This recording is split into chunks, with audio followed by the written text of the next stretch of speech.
Hola amigos de Sportstream, bienvenidos a los titulares del día de hoy.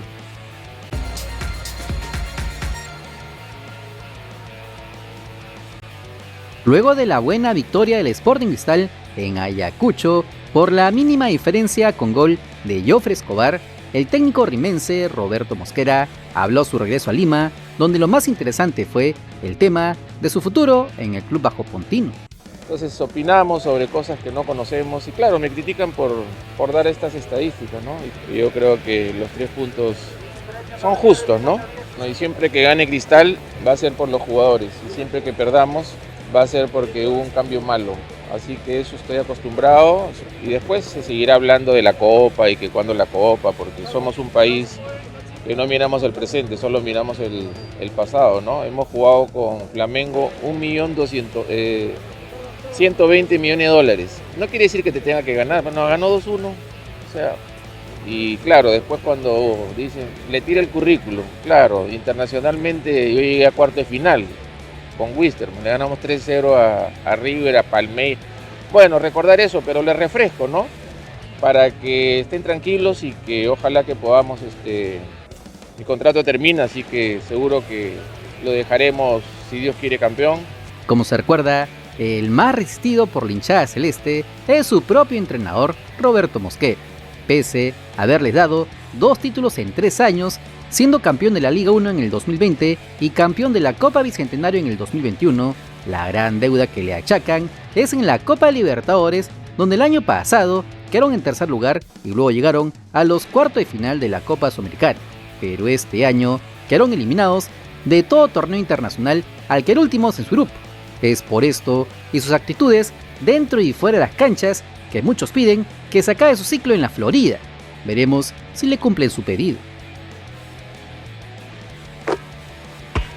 El día de hoy se juega la vuelta de la final femenina de fútbol entre Alianza Lima y el Carlos Manucci en el estadio Alejandro Villanueva, donde ya se vendieron 25,000 entradas, por lo que rompimos el récord nacional para asistentes a un partido femenino de fútbol en nuestro país. E incluso este récord sería continental, ya que sin ir muy lejos, en Argentina hubo una especie de final en su liga femenina entre el Boca Juniors y el Urquiza. A esta contienda se dieron cita cerca de 20,000 hinchas. Ahora nosotros metemos más de 25,000. Pero la historia no es esta, sino el tema arbitral, ya que el árbitro Elizabeth Tintaya se mostró indignada en contra de la decisión de la CONAR por la designación de Edwin Ordóñez como árbitro principal, acompañado por Harlem Concha, Carlos Llerena e Ítalo González como asistentes en la final femenina. Esto publicó en sus redes sociales la referee nacional. El costo de ser mujer simplemente. No importa que estés muy preparada, no importa lo mucho que trabajes en silencio. Los seres humanos nos equivocamos, sí. Claro, como eres mujer, eres lapidada. ¿Por qué arbitran varones? ¿Por qué no quieren que las mujeres arbitren? ¿Por qué pidieron varones? Increíble. Siento tanta tristeza no ver una sola presencia femenina en la final, en mi torneo, en mi país. Digo mi torneo porque soy mujer, porque soy árbitra activa peruana, no estoy lesionada, no estoy de viaje. Escribo aquí porque la prensa me pregunta por qué no estás, y muchos me escriben por interno preguntando lo mismo. Aún no me retiro y no lo tengo en mente. Lo que llama la atención es que el gerente deportivo del equipo femenino del Carlos Manucci, José Valdivia, mencionó que esta designación de los árbitros fue pedida expresamente por Alianza Lima.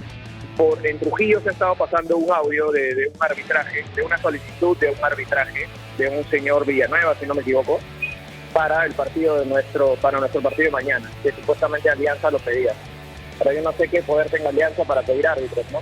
Recordemos que la final de la Liga Femenina se jugará este jueves desde las 7 de la noche en el estadio Alejandro Villanueva, esperando que no haya ningún tipo de inconvenientes u horrores arbitrales.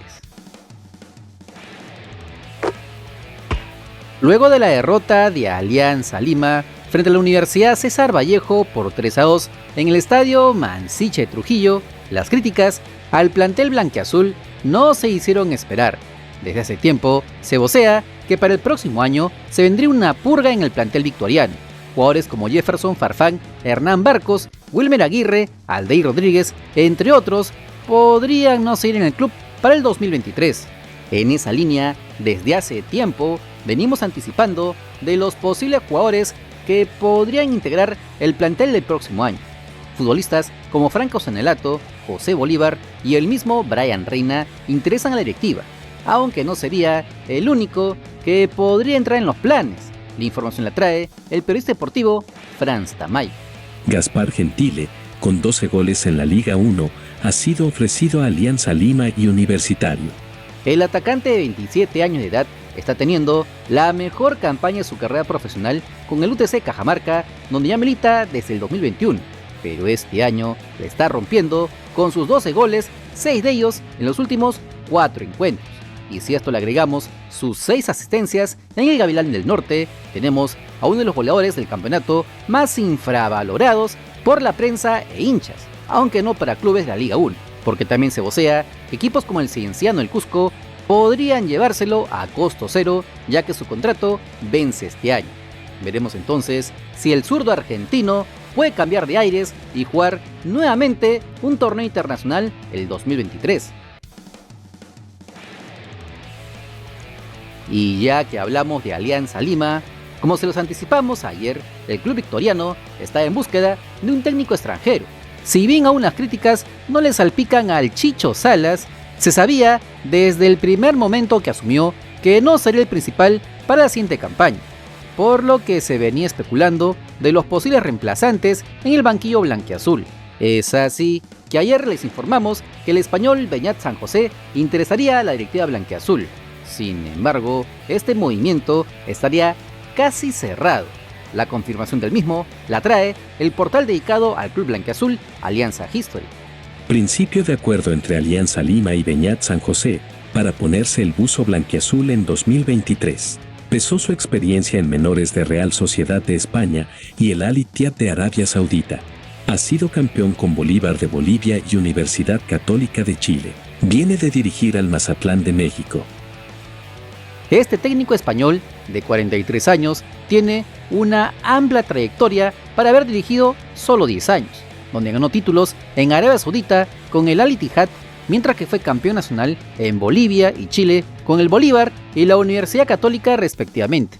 En Europa estuvo al mando del KAS Eupen de Bélgica, donde no le fue tan bien. De hecho, desde su paso por el equipo cruzado en el 2018, no ha tenido buenas temporadas, saliendo del Mazatlán de México por malos resultados en marzo de este año, y desde ese entonces no viene dirigiendo. Veremos entonces si se llega a confirmar su incorporación al equipo íntimo, que de seguro tendrá la gran responsabilidad de ganar un partido en Copa Libertadores y cortar su pésima racha de 28 encuentros sin ganar en el máximo torneo de clubes de Conmebol. Hoy se dio a conocer el último ranking FIFA del mes de septiembre, donde la selección peruana de fútbol dejó de ocupar la casilla 21 para pasar al puesto 23. La bicolor suma 1.561.01 puntos y se mantiene como la quinta mejor clasificada del continente. Esto producto de la derrota por la mínima diferencia frente a México, y pese a la goleada frente a El Salvador, nos bajaron 2 puestos en el ranking. La blanquirroja, dirigida por Juan Máximo Reynoso, se vio superado por selecciones como Irán, Serbia y Marruecos, que experimentaron un ascenso importante en la clasificación mundial. El ranking FIFA sigue siendo dominado por Brasil, teniendo como escoltas a Bélgica y Argentina, que ocupan la segunda y tercera posición respectivamente. A nivel sudamericano, luego de los auriverdes y albicelestes, Uruguay es la tercera mejor ubicada en el casillero 14, mientras que Colombia se mantiene en el puesto 17. Debajo de la selección peruana figuran Chile en el puesto 29, Ecuador en el 44, Paraguay en el 47, Venezuela en el puesto 57 y Bolivia cierra la clasificación sudamericana en la posición 82.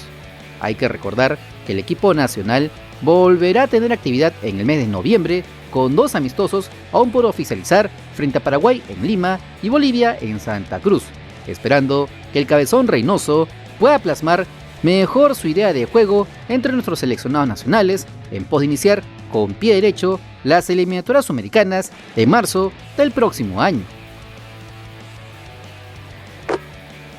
No te olvides que si quieres estar enterado de las últimas noticias nacionales, solo suscríbete al canal porque somos el canal del fútbol peruano. Si te gustó el video, dale like, comparte, suscríbete con la campanita. Nos vemos en el siguiente video. ¡Chau!